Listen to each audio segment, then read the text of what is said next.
Welcome back. Let us start lecture 10. So, we were discussing symmetry point groups, and in that discussion, we have already covered single axis rotation point groups and no rotation point groups, right? So, now let us look at next in the category is dihedral point groups. So, what are dihedral point groups? So basically, dihedral point groups are carrying more than one axis of rotations. So carrying more than one axis of rotation. So you can immediately think of many examples that we have already discussed. So let us look at it one by one. So the first category is within dihedral point groups. The first category is DN. So typical elements will be E, CN, NC2, which are uh, perpendicular to CN. Okay, so let me use the other bracket. Yeah. Okay, so ECN, where CN is the principal axis, and NC2s, which are perpendicular to the principal axis. So the example is, let me show you. So this is cobalt atoms, which is the central atom here, and then we have triethylene diamine, which are arranged something like this. So let me see, NH2, NH2. So it is clear that three NH2s are coming out of the plane of the board and three of them are going back to the plane, right? Where cobalt is sitting in the plane of the board, and then these are connected with diethylene group. Okay, so you have this and you have this. So you can easily see that the central cobalt atom actually has the octahedral geometry, but because of this diethylene group, this actually is does not belong to octahedral point group, but DN point group, right?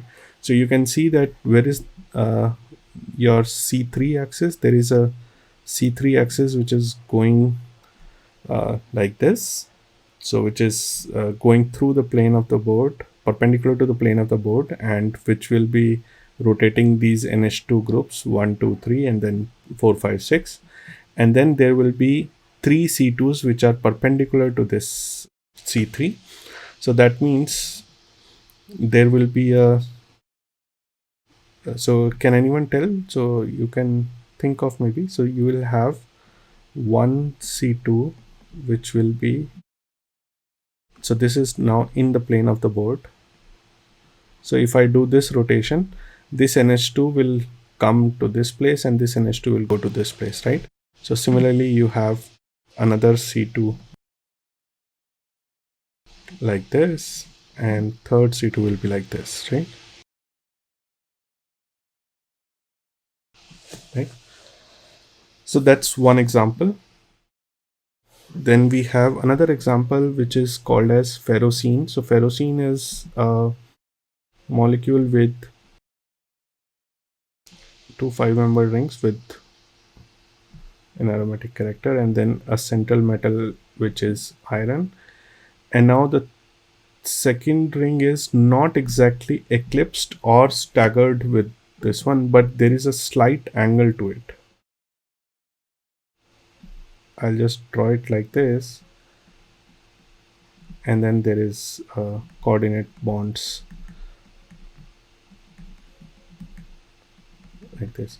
So I understand that it is not clear, so because it's a 2D plane, so I request you to go to chemtube3d.com and under symmetry tab, find this molecule under DN point group or D5 point group. So maybe other way of drawing this molecule will be, let me show you. So is something like this. And then let me draw the other ring as in color red. So there is a slight angle to it. I hope you can all see that now. And then so red is behind the plane of the board and blue is in front of the plane of the board, and in the center iron is sitting, which is in the plane of the board. Okay, so this is your iron. So now if you see that there is where is your axis? So C5 axis is passing right through, perpendicular to the plane of the board. So you can draw it like this, and then you have 5 C2s which are perpendicular to this. So 5 C2s will be bisecting through this. Okay, 1. Similarly, you will have another C2 bisecting through this. So you can see that the one carbon atom is slightly to the right, the one which is behind, and the one which is in front is slightly to the left. Similarly here, so you have one carbon atom slightly to the left, another to the right, and C2 is passing right through between. And similarly here, so you have 5 vertices, so 5 such C2s. So basically it has C5, 5 C2s which are perpendicular, and E, right? So this example, it can be very well understood now. And if you cannot visualize it in 3D here, so I request you to go to chemtube3d.com and try to visualize the molecule there. Both the molecules are listed in that website, and it will be easier for you to understand if you log in. So this is one of the dihedral point groups. Now let's look at the second dihedral point group, which is DNH. So as the name suggests, so it will have E, Cn, again 5 C2s which are perpendicular to Cn, and in addition to that there will be a sigma H, right? So in the previous case there was no H, so H is denoted as DNH here. Now we have already seen these this example.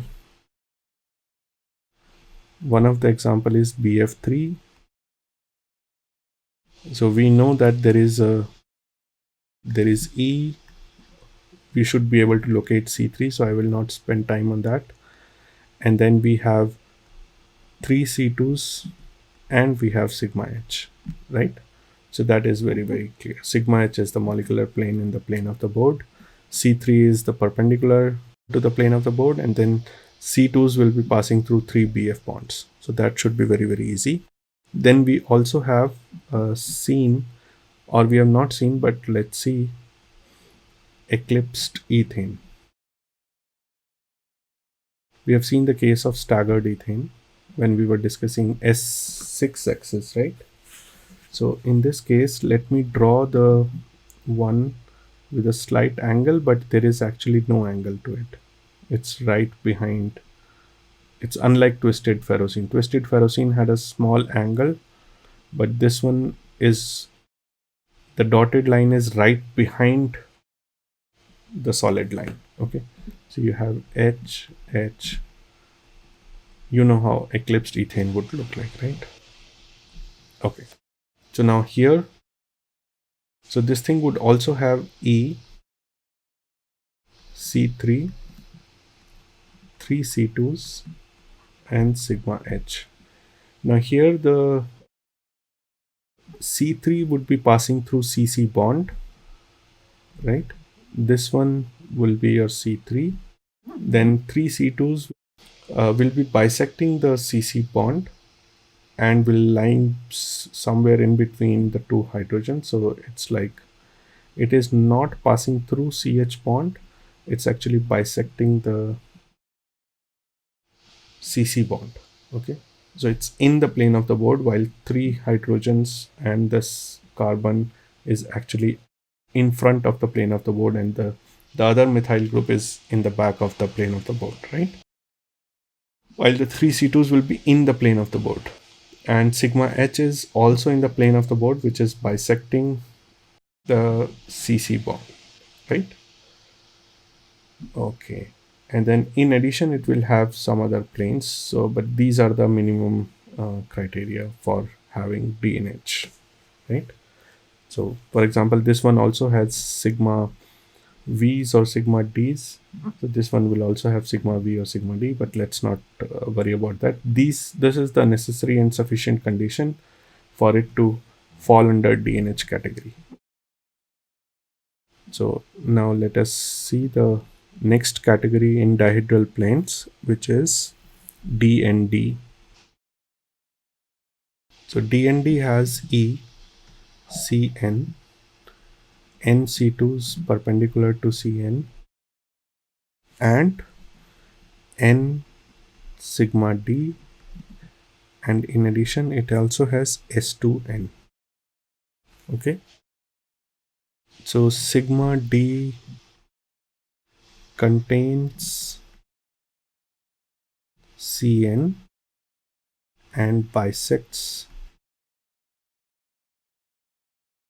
2C2 axis, right?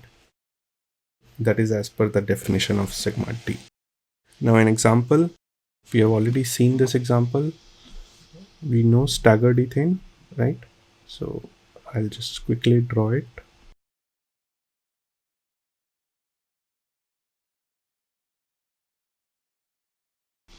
So we have already discussed this example, so we will not cover this in detail.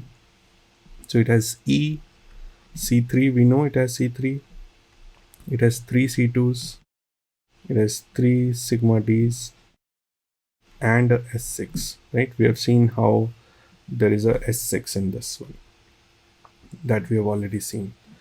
Okay, so let's move ahead, and in the next in the category is D infinity H. Okay, so the elements and the corresponding operations will be C infinity. This is actually very easy to identify. Infinity C2s which are perpendicular to C infinity, and then we have sigma H, there is S infinity, and there is I. And the typical characteristic of this molecule is that they are centrosymmetric linear molecules. So linear molecules can either be non-centrosymmetric or centrosymmetric. There are only two options. We have already seen C infinity V, which is non-centrosymmetric linear molecule. So this one is centrosymmetric linear molecule, and a typical example is C double bond CO2. Okay, so the center of symmetry lies at the carbon, and then you have two oxygens at the end. So you can easily see where is your C infinity axis. C infinity axis is passing right through the OCO bond. Then you have infinities C2s perpendicular to this. So axis perpendicular to this. So you'll have one axis, another axis, another axis, right? So there'll be infinity such axis passing through perpendicular to OCO bond, and so on. Each of this will be a C2 axis. And sigma H, there is one sigma H which is perpendicular to the plane of the board and cutting right like this. Then you have S infinity and I, which is also very easy to see. S infinity will be this axis, collinear with C infinity, S infinity. I will be at the center. So the molecule is very easy. So centrosymmetric linear molecules will always be of D infinity H point group. Okay, so that finishes dihedral point group. Let us now look at next category. Next category is very simple, but the examples are difficult to find in this group, S2N group.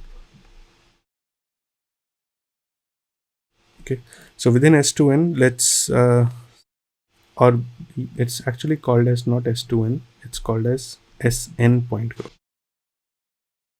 SN. Okay, so within SN, let us see an example of S2N. There is only one category, S2N, for E1N basically. This will have E, CN, and S2N symmetry element. There are no other symmetry elements present, no sigmas. So a typical example, it's actually a little tedious to draw. Let me see if I can draw it correctly.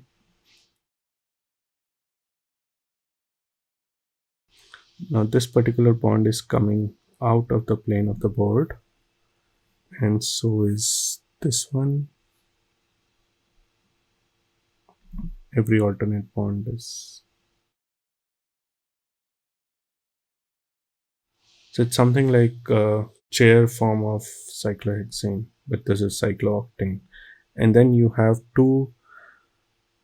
four fluorine atoms attached to it, which gives it asymmetry. You can have any atom basically here. So you can see now there is no sigma present to this, because even if you try to draw a sigma cutting, let's say this one, you'll not be able to reflect the opposite atoms here, right? Okay, so there is no sigma, very clear. There is E, there is Cn. So in this case, what will be your Cn? Try to find out. And then you will have a S2N. So try to locate Cn, try to find out the order of Cn and S2N in this case. Let us take it as home assignment. And if you have any difficulty, come back to me. So find out order of Cn and S2N axis in this molecule. Okay. I have one more example for SN point group, which is also a little difficult to draw. Let me see if I can draw it correctly. So now the phenyl ring, there are 4 phenyl rings connected to it, but these are not in plane exactly. This one is something like half of the ring is coming out of the plane of the board and half of the ring is going back. So something like a propeller. Similarly, this one also.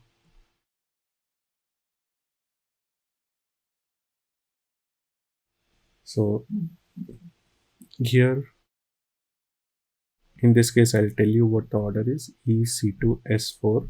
It is easy to identify. So this one is also S2N point group or S4 point group basically. Okay. So this should be very, very clear. So we have covered single axis, non-rotational, dihedral S2N, and last in the category of point groups is called as cubic point groups.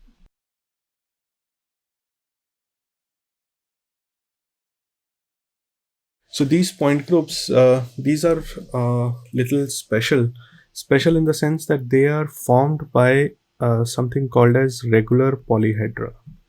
The shape of these molecules is can be represented by regular polyhedra. So let us first try to understand what is a regular polyhedra or polyhedron. So what is a regular polyhedron? So regular polyhedron has, let me open up my figures. Yes. So the faces are face. So regular polyhedron is a closed figure,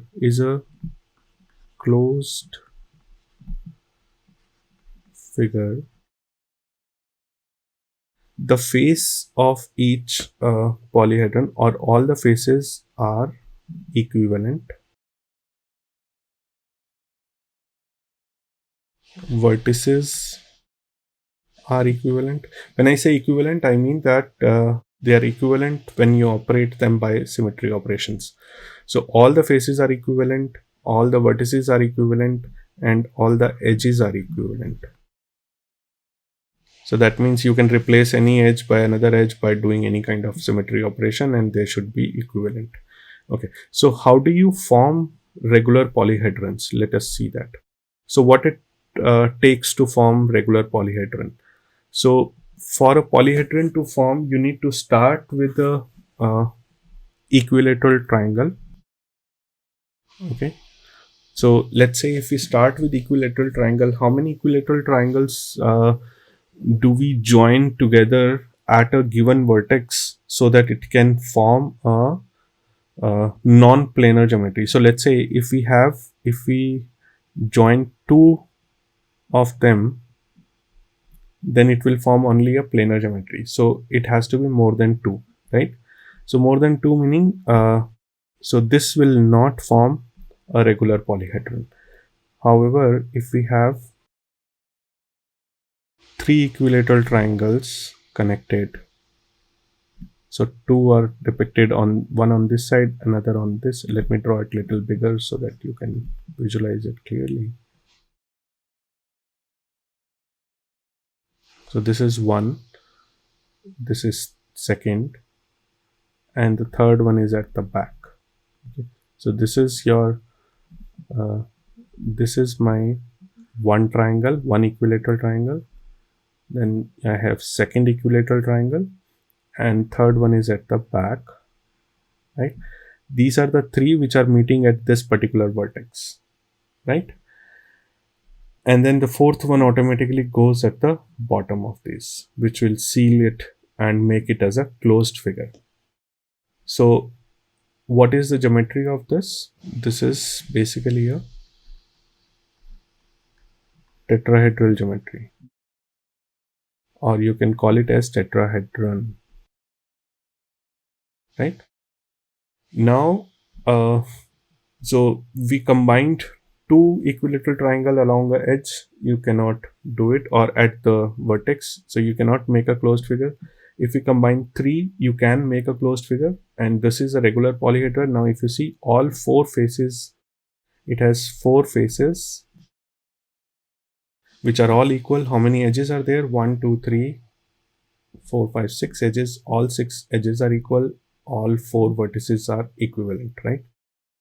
So that forms a regular polyhedron. Now let's say if we have if we combine these equilateral triangle, if we combine four equilateral triangles at a vertex, so that will give rise to a, how do I draw it? Let's see. No, it will be easier to draw if I first draw a,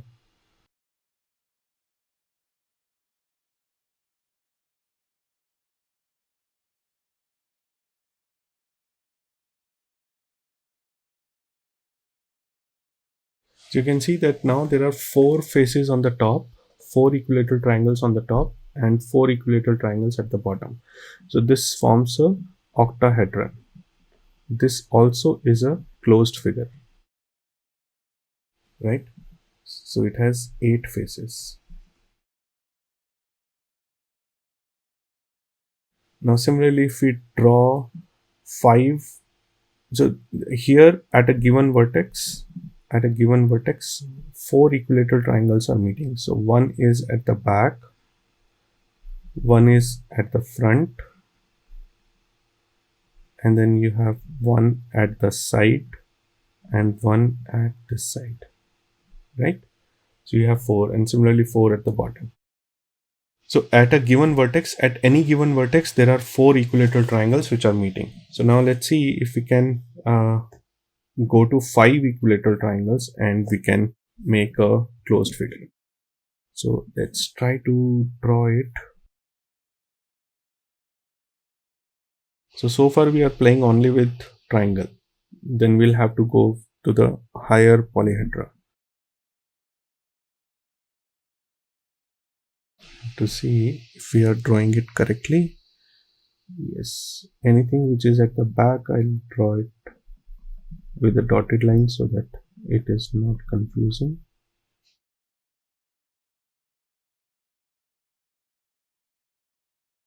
So if you notice, at any given vertex there are 5 faces which are meeting.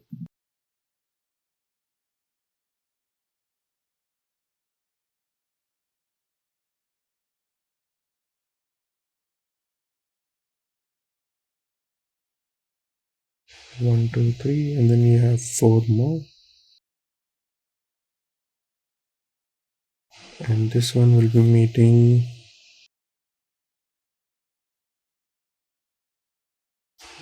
Let's draw this a little bigger.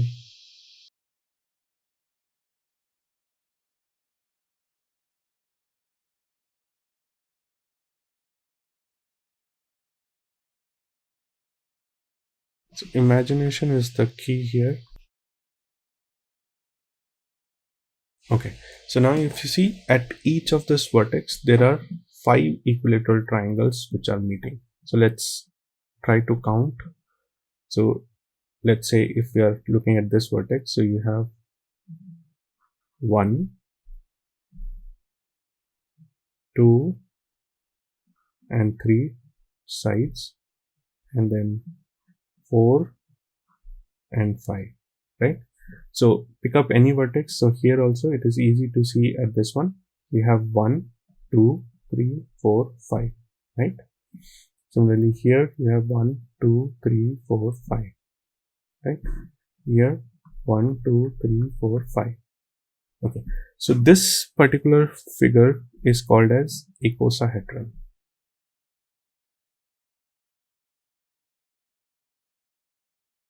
So here you have 20 equilateral triangles or 20 faces forming, and this one is also a regular polyhedra, so it falls into the definition of regular polyhedra. So now let's also see, so if we try to combine more than 5 equilateral triangles at a given vertex, you cannot form a regular polyhedra. It will not fit into a regular geometry. So these are the only possibilities which can be formed by a triangle or equilateral triangle. Let's also look at what can we do with a square. So if we have a square, so if we combine 2 squares, you cannot do it, right? If you combine 3 squares, you still cannot do it. So you have to, no, you can do it actually. With 3 squares, you can do it. But how do you do it? So how do you do it with the 3 squares? You actually form a cube. So here if you see, at each vertex there are 3 faces which are connecting. At each given vertex there are 3 faces which are connecting. So this also forms a regular polyhedra, and this one is easy, so you know that this is a cube. And if you try to combine 4 these things at a vertex, then it will form a planar structure again, right? It will no longer form. So this is also not a possibility.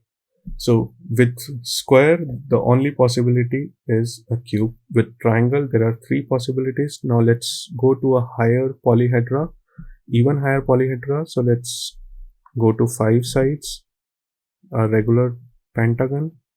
So now if you try to do it with a regular pentagon, you end up forming a something called as dodecahedron. How do you draw it? So it's actually easy. If you see that if you slice the vertices here, I'll just try to do it for you. If you slice the vertices here, you will end up in a pentagon. So all these vertices, if you slice at equal lengths, you will end up pentagons joining each other. Let's try to draw it so that it is clear. Now try to draw 5, all of them connected with each other. We have 1, 2, 3, 4. So this one is 5th. So drawing a 3D figure on a 2D is sometimes a problem. So let's see. And then you have at the back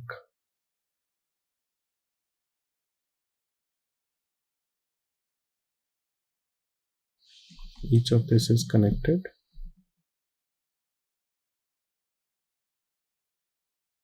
So now you see that at each vertex, at a given vertex, there are 3 faces, 1 face, 2 face, and 3rd face. At each given vertex, that there are 3 faces. So similarly here, if you see that 1, 2, 3, you see it here, there are 1, 2, 3. So there is an interesting relation actually. If you slice this one along the vertex, you'll end up in icosahedron, right? So this thing is related to this thing with a slice operation. It is not a symmetry operation. This is just for understanding. So this is related with a slice operation. Similarly, if you cut cube along the vertices, you'll end up in octahedron. So this one is also connected with a slice operation. So that means these two will have same point group, because you can fit octahedron inside a cube, or you can fit cube inside a octahedron without actually worrying about the symmetry. Similarly, icosahedron can be fit into dodecahedron, and dodecahedron can be fit into icosahedron, right? So I'll try to draw it little quickly and then we can stop for today. So let's see, if you have a cube,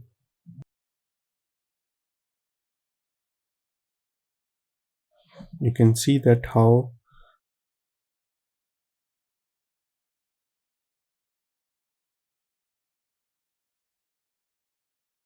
the 6 points at center of the 6 edges will actually form